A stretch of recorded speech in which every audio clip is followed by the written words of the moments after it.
सभी दोस्तों को नमस्कार। आइए आप सभी का स्वागत हमारे YouTube चैनल वरुण सरकार पे।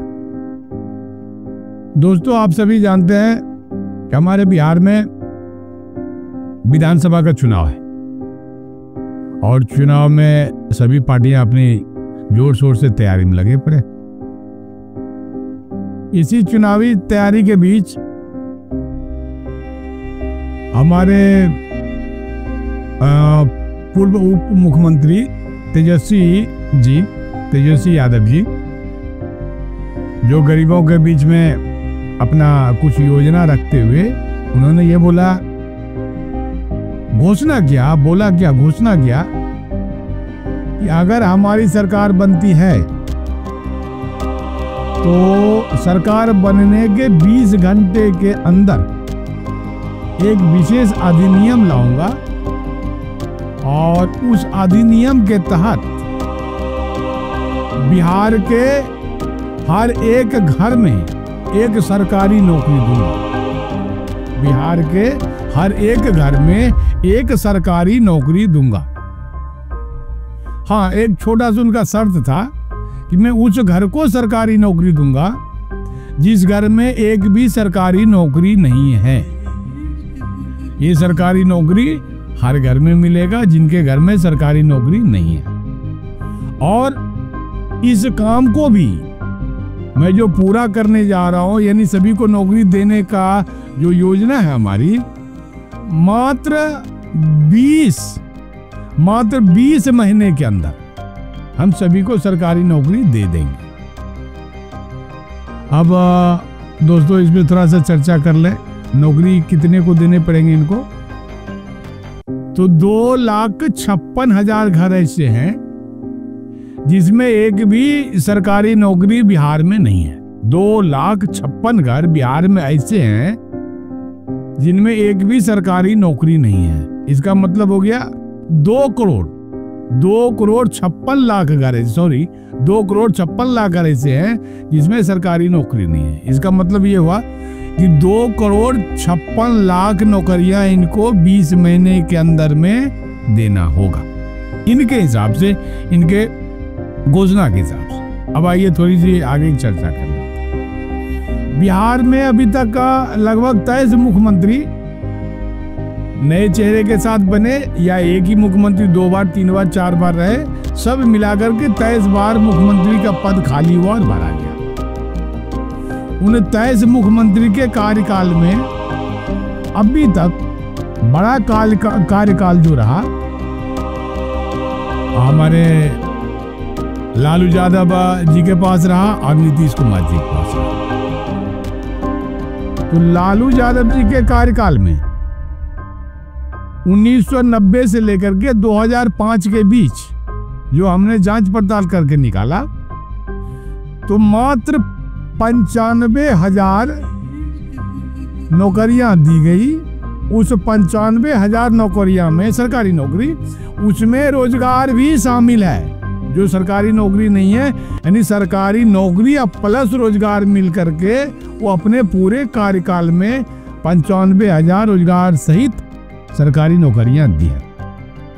अब आइए नीतीश कुमार जी अपने कार्यकाल में 9,60,000 सरकारी नौकरी दी है और 24 लाख लोगों को रोजगार मुहैया कराए। ये दोनों का बड़ा कार्यकाल था बिहार के मुख्यमंत्री में, इसीलिए इन्हीं दोनों का गिनाया। तो अब दोनों के बीच का आंकड़ा आप देख लीजिए कि 2005 से ये नीतीश कुमार जी हैं बिहार पे कब्जा किए हुए, और उससे पहले 2090 से 2005 तक लालू यादव जी कब्जा कर रखे थे मुख्यमंत्री पद पे बिहार में। दोनों के बीच में इतनी नौकरियां, इतना रोजगार मिला। अब आइए थोड़ा आगे की चर्चा कर ले। हमने थोड़ा जांच पड़ताल किया कि क्या ये संभव है। तेजस्वी यादव जी जो कहा, क्या ये संभव है कि 20 महीने को तो छोड़ दीजिए, उनकी घोषणा की बात थोड़ा सा हटा देते हैं, 5 साल का भी कार्यकाल ले ले तेजस्वी यादव जी, तो क्या ये संभव है कि 2 करोड़ 56 लाख सरकारी नौकरी पैदा करके सभी को नौकरी लगा दे? तो मैंने थोड़ा जांच पड़ताल किया कि क्या भारत में ऐसा कोई राज्य है? भारत तो थोड़ा सा संपन्न राज्य भी नहीं है। भारत से ज़्यादा संपन्न राज्य तो आपका महाराष्ट्र है, केरला है, मध्य प्रदेश है, पंजाब है, हरियाणा है, अभी उत्तर प्रदेश है। ये सारे जो है ना भारत बिहार से संपन्न है आर्थिक दृष्टिकोण से। तो क्या इन किसी राज्यों में हर एक घर में एक सरकारी नौकरी कोई मुख्यमंत्री आज तक दे पाया है? जब से देश आजाद हुआ तो हमें उत्तर मिला कि जब से देश आजाद हुआ तब से आज तक में भारत के कोई भी राज्य में ऐसा मुख्यमंत्री पैदा नहीं हुआ जो कि राज्य के हर एक घर में सरकारी नौकरी दे दे। ऐसा उत्तर मिला मुझे कि कोई राज्य में सरकारी नौकरी हर घर में नहीं मिला। मैंने थोड़ा सा और आगे बढ़ा तो मैंने कई जगह सवाल किया कि क्या विश्व में ऐसा कोई राष्ट्रपति या प्रधानमंत्री है जो अपने देश के हर एक घर में सरकारी नौकरी दे दिया हो? तो उत्तर मिला नहीं है। मैंने थोड़ा सा और जांच आगे बढ़ाया तो मैंने एक सवाल किया कि क्या विश्व के कोई ऐसा देश है जहां कोई राज्य हो और उस राज्य में मुख्यमंत्री ने ऐसा कर गया हो कि हर एक घर में जो है ना एक सरकारी नौकरी देने में सक्षम हुआ हो? तो उत्तर मिला नहीं हुआ। आज तक ऐसा नहीं हुआ, रिकॉर्ड में कहीं नहीं है। तो ये तो रह गई जांच पड़ताल की बात कि कहीं भी विश्व में किसी राज्य में या किसी देश में हर एक घर में सरकारी नौकरी कोई सरकार नहीं दे पाया है और शायद दे भी नहीं पाएगा। जहां तक मेरा भी मानना है, मैंने जांच पड़ताल करके ही बताया। अब आइए, अगर तेजस्वी जी बहुत संघर्ष करके अगर 2,56,00,000 घरों में एक एक सरकारी नौकरी दे भी देते हैं तो कैसे देंगे? उनमें क्या क्या अड़चन आएगा? उनमें ये भी देखना पड़ेगा कि क्या क्या अड़चन आएगा और कौन कौन से विभाग में अभी पद रिक्त है, पद खाली है, कौन कौन से विभाग में, ये भी तो देखना पड़ेगा। कितना पद रिक्त है, कितना ये एक्स्ट्रा देने की बात सोच रहे हैं। तो आइए मैं थोड़ा एक लिस्ट बनाया हूँ, लिस्ट बताता हूँ आपको कि बिहार में कौन कौन सा विभाग है जिसमें कितना पद खाली है। आइए थोड़ा सा देखिए। बिहार का पुलिस विभाग में पद खाली है 5 लाख, स्वास्थ्य विभाग में पद खाली है 66,000, शिक्षा विभाग में पद खाली है वैसे तो बहुत कम है, 1.5 लाख 2 लाख के आसपास है, लेकिन मैंने उसको 5 लाख के आसपास रखा है। चलिए, कृषि विभाग में पद खाली है 8,000, पंचायती राज विभाग में पद खाली है 16,000, गृह विभाग में पद खाली है 43,000 और पशुपालन विभाग में पद खाली है 8,000, ग्रामीण विकास विभाग में पद खाली है 14,000, नगर विकास विभाग में पद खाली है 12,000, वन विभाग में पद खाली है 8,000 और औद्योगिक विभाग में खाली है 11,000 और परिवहन विभाग में खाली है 12,700। ये मैंने बहुत चढ़ा बढ़ा के बोला है, जबकि कई यूट्यूबर का, कई लोगों का कहना है जो सर्वेक्षण करके यूट्यूब पे चलाया है कि मात्र 4.5 लाख से 5 लाख ही बिहार में पद खाली है सारे विभाग में। लेकिन मैंने सारे विभाग में बढ़ा के रखा तो 12 लाख जो है ना ये पद खाली मिला मुझे। 12 लाख पद खाली मिला मेरे हिसाब से, जबकि मैं डबल करके रखा हूँ। और चलो उसको भी और डबल कर दे, मान लीजिए कि जितना विभाग में चाहिए जो पद खाली है उससे भी विभाग का काम नहीं चलेगा और थोड़ा सा उसमें उम्मीदवार की जरूरत है और काम करने वाले की जरूरत है, तो उसको मैं डबल कर देता हूँ। 12 दूना 24 लाख लोगों को नौकरी, ये पद खाली है। 24 लाख लोग के लिए टोटल पद खाली है बिहार में, डबल करके बताया तो। और नौकरी तेजस्वी यादव जी कितने देने की बात कर रहे हैं? 2,56,00,000। 2,56,00,000। अब आइए, चलिए अगर वो दे भी देते हैं 2,56,00,000 तो 2,56,00,000 को फ्री में तो काम करवाएंगे नहीं, अब फ्री में कोई करने वाला भी नहीं है क्योंकि उसका घर परिवार कैसे चलेगा। तो उनको एक तनख्वाह देना पड़ेगा, सैलरी देनी पड़ेगी। अच्छा, एक बात और इसमें क्लियर करूं कि जितने सारे विभाग हैं सभी में चपरासी के पद ही खाली नहीं है। किसी में कलर का पद खाली है, किसी में इंजीनियर का पद खाली है, किसी में ओवरसियर का पद खाली है, किसी में सहायक का इंजीनियर का पद खाली है, किसी में और बड़े पद वाला खाली है। तो सभी की सैलरी अलग अलग है।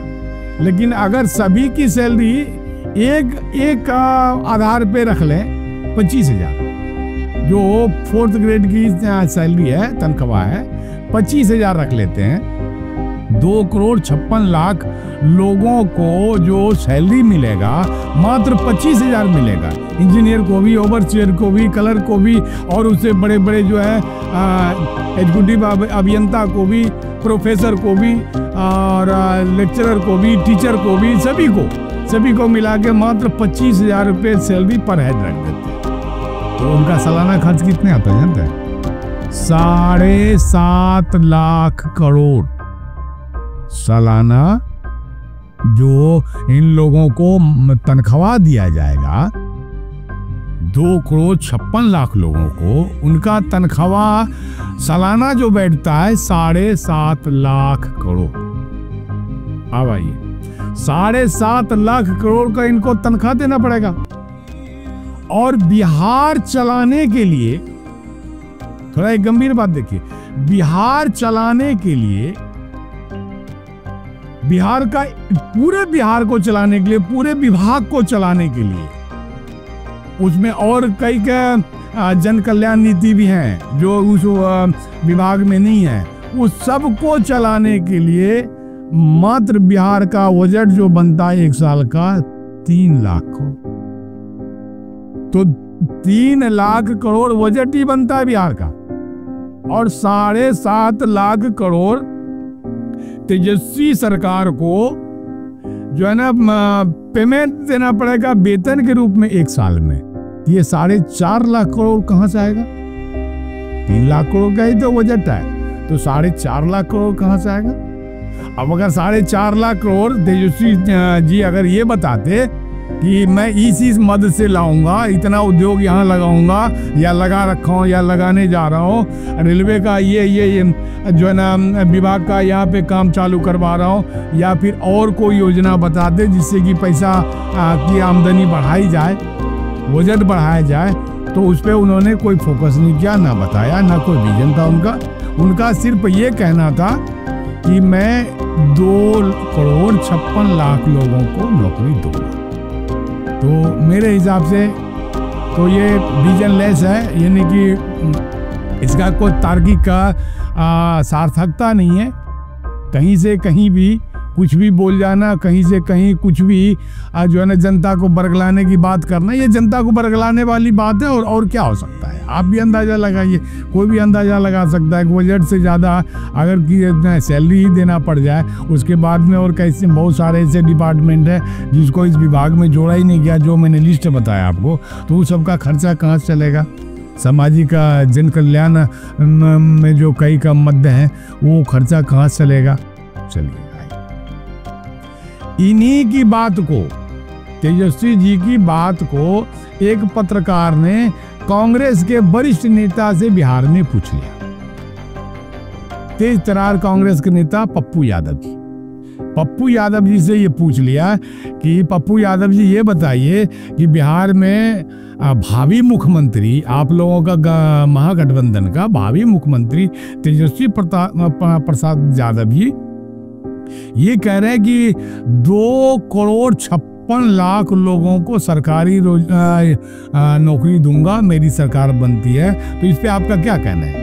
तो उन्होंने कहा ना, तो 2,56,00,000 रोजगार की बात हुई है, सरकारी नौकरी की तो बात ही नहीं हुई है। और सरकारी नौकरी इतने बड़े पैमाने पे कहाँ से कोई भी मुख्यमंत्री दे पाएगा? तो तेजस्वी यादव जी कहाँ से 2,56,00,000 नौकरी पैदा कर लेंगे और लोगों के बीच दे देंगे? तो उन्होंने तेजस्वी यादव जी के बात को नकार दिया, उनको बेइज्जत कर दिया।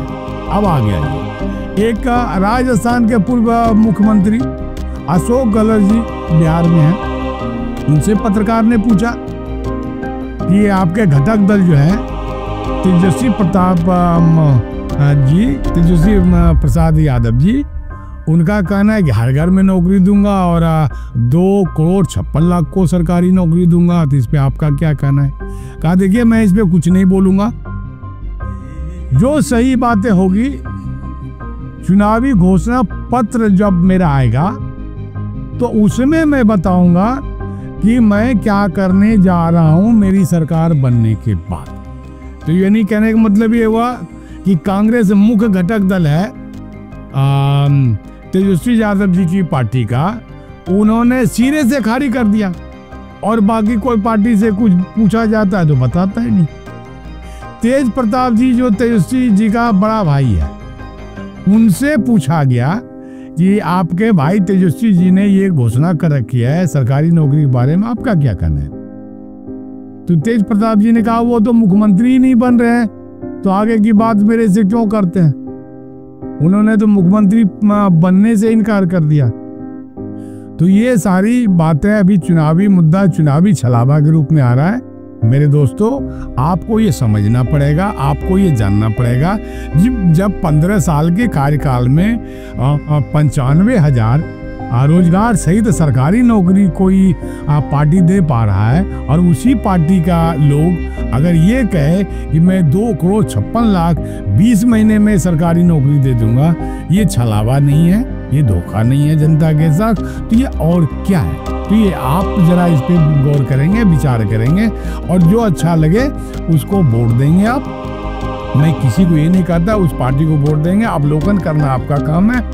राज्य को कौन विस्तृत विशेष ढंग से, अच्छे ढंग से चला रहे हैं वो देखना आपका काम है। आप देखेंगे और उसके हिसाब पे निर्णय लेके वोट करेंगे।